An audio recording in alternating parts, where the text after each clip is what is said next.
And thank you to Carlos and Sandra for making this facility available, which is so beautiful.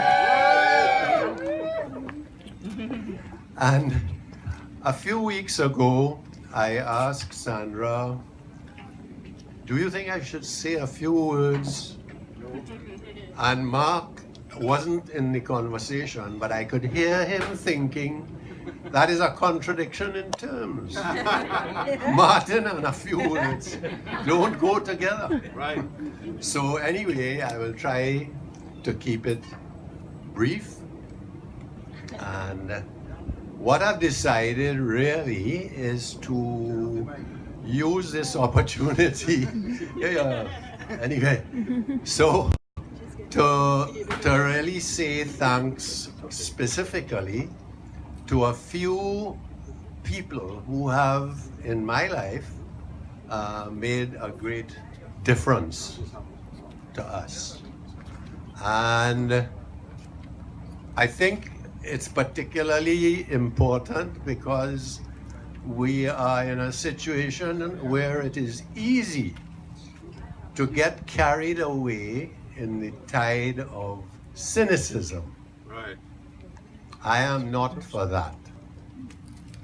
I am to say thanks to those who have made our lives what they are.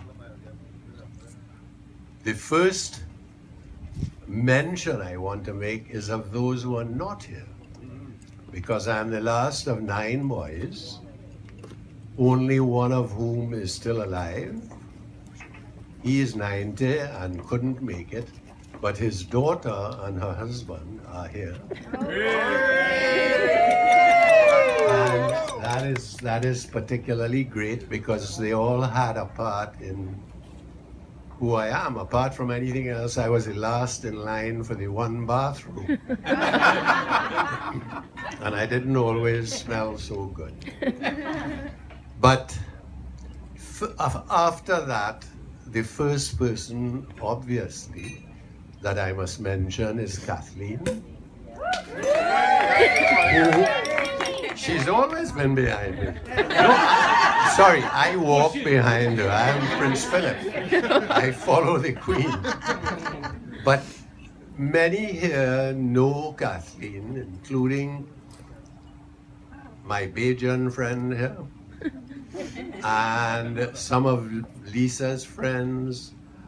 And they know Kathleen when Kathleen was in full flow as both a business person and a parent and a wife and a mother. And the things that she did for us, and particularly for me, was that she set our children free, which was an amazing thing because I was very and remain very conservative. But what we discovered by setting them free is that we confounded mathematical science by proving that distance is not measured in miles. Right.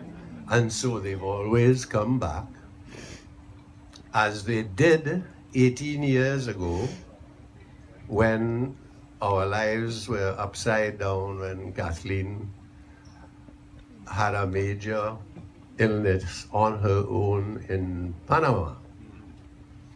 And then they came back, first Mark, and then he was fainting, so he called Sandra. And then I was on my way to Miami, and then Sandra's in-laws, Ed and Rosie, and their family, who couldn't make it tonight, worked a miracle of some sorts because they got Sandra on a plane with a doctor through connections that they had in Panama. And so she is with us today.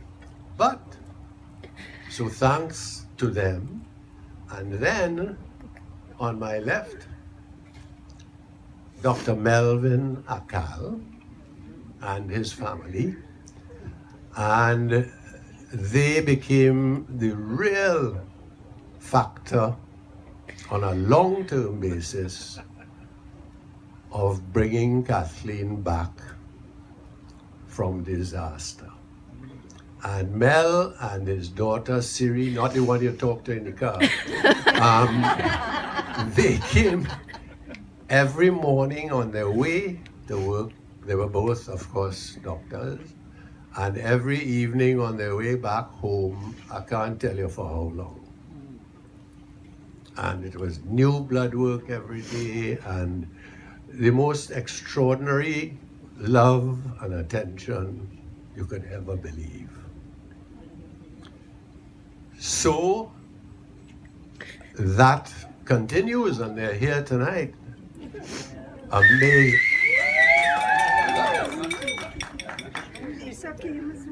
And, oh yes, I'm reminded that then Lisa arrived from Australia to bring Kathleen home. No, I brought her home. And lied again. Okay. Fake news.